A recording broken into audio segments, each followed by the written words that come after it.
De la même façon qu'il y a une liste sur notaire.be qui détaille les différentes étapes de la vente, en particulier pour l'acquéreur, puisqu'il est souvent plus lié par le délai, vous avez également la même chose qui reprend une checklist des différents éléments à prévoir pour le vendeur. Quand vous mettez un bien en vente, il ne faut pas, d'une façon générale, que ce soit l'acheteur ou le vendeur, l'époque où on arrivait les mains dans les poches, éventuellement avec un chèque pour l'acheteur et éventuellement avec les clés pour le vendeur, est un peu révolue. Vendeur et acquéreur aujourd'hui ont des obligations qui sont quand même assez conséquentes. Pour le vendeur, il y a toute une série de documents à réunir. Tous ces documents sont repris dans une checklist que vous trouverez sur notaire.be, qui vont du titre de propriété au certificat énergétique et autres. On la reprend ici. Alors, le principe, c'est que le titre de propriété, c'est l'acte par lequel vous avez acheté. Si vous voulez faire gagner du temps au notaire qui va préparer votre dossier, vous lui fournissez ou vous le retrouvez. Si vous ne l'avez pas et que vous savez où vous l'avez acheté, on le retrouvera assez facilement. Mais il y a toute une série de choses qui prennent plus de temps. Les renseignements d'urbanisme, il faut savoir que le notaire ne les détient pas. Il interroge la commune où se trouve le bien et la commune a un délai pour répondre. Et donc ces délais sont généralement de l'ordre d'1 mois. Et donc il y a toute une série d'informations qu'on va voir ici qui sont nécessaires en général pour signer le compromis. Donc pour reprendre sur ce que disait Sébastien tout à l'heure en disant « mais tiens, parfois il y a un délai d'1 mois entre le moment où vous avez fait une offre ou un accord avec votre vendeur ou votre acheteur », eh bien ceci explique cela, c'est qu'il faut entre autres dans certains cas les renseignements d'urbanisme. Il faut en tout cas, quand vous vendez un bien, un certificat énergétique, donc un PEB. Donc il n'est pas possible aujourd'hui même de mettre en vente sans avoir de certificat PEB. On sait que dans la pratique, c'est peut-être pas toujours suivi, mais si vous voulez que le compromis soit valable, la mention du PEB doit y être reprise. Et donc si l'acquéreur n'a pas été mis en connaissance du PEB, votre compromis, il est nul. Vous avez encore un certificat de contrôle électrique, en réalité, qui doit être mis au moment de l'acte authentique, mais si vous l'avez préparé à l'avance, c'est encore mieux. Éventuellement une attestation relative à la citerne à mazout si vous avez une citerne de 3000 litres ou plus.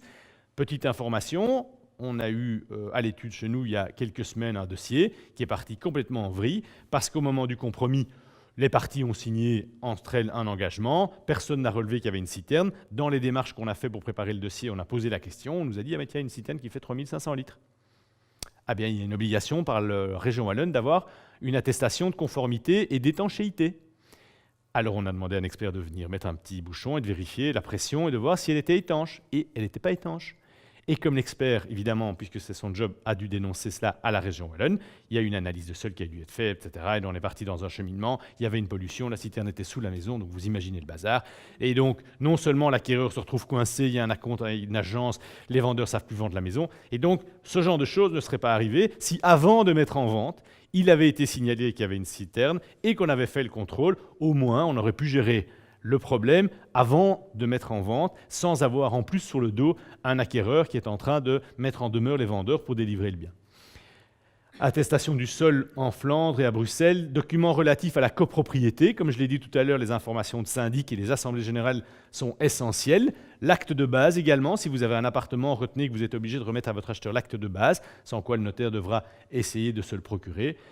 Le dossier technique, cet élément important, que vous achetiez ou que vous vendiez, vous devez savoir que quand on est propriétaire d'un bien, on est tenu de garder un dossier technique complet des travaux que l'on fait dans le bien. C'est une espèce de dossier de traçabilité, et ce depuis 2001. Ce dossier existe, pour faire un tout petit peu d'histoire, à la suite des problèmes d'amiante et de plomb. Donc nos aïeux, dans les années 60, ont été mettre de l'amiante dans les bâtiments. On ne peut pas leur en vouloir parce qu'à l'époque, c'était quelque chose que l'on vendait en grande surface quasiment, ou qu'on distribuait dans les Kinder, et on s'est rendu compte que 10 ou 20 ans plus tard, que ce n'était pas très bon pour la santé.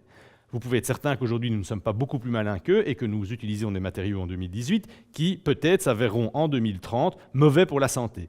Sauf qu'on a été un tout petit peu plus subtil et qu'on a retenu l'histoire et qu'on a dit maintenant, quand on utilise des matériaux, on doit garder les traces des matériaux qu'on utilise pour que si en 2030, on se rend compte que le Goldbahn ou le Gyproc de telle marque contient quelque chose de cancérigène, on sache si dans votre immeuble, il a été utilisé.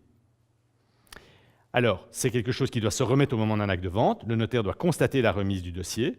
La législation est plus souple si vous avez fait vos travaux vous-même. À partir du moment où vous avez eu plusieurs entrepreneurs, c'est obligatoire ça, à tous les coups, et vous devez en plus faire appel à un coordinateur de sécurité. Et donc, c'est quelque chose d'important. Anticipez-le. Comme on le disait tout à l'heure, comme Sébastien le disait, ne mettez pas de l'ordre dans vos papiers en jetant tout avant de mettre en vente votre bien. Vous devez remettre à l'acheteur un dossier complet. Ça va ? Et enfin, les documents relatifs au bail, si le bien que vous vendez que vous mettez en vente est éventuellement loué. C'est évidemment important. Il faut que l'acquéreur sache quelles sont les conditions essentielles de l'occupation. Si par exemple vous achetez le bien et que vous dites non mais moi je fais un investissement et je voudrais que le locataire reste dedans, il est évidemment très important que l'acquéreur soit bien au courant des conditions auxquelles vous louez le bien.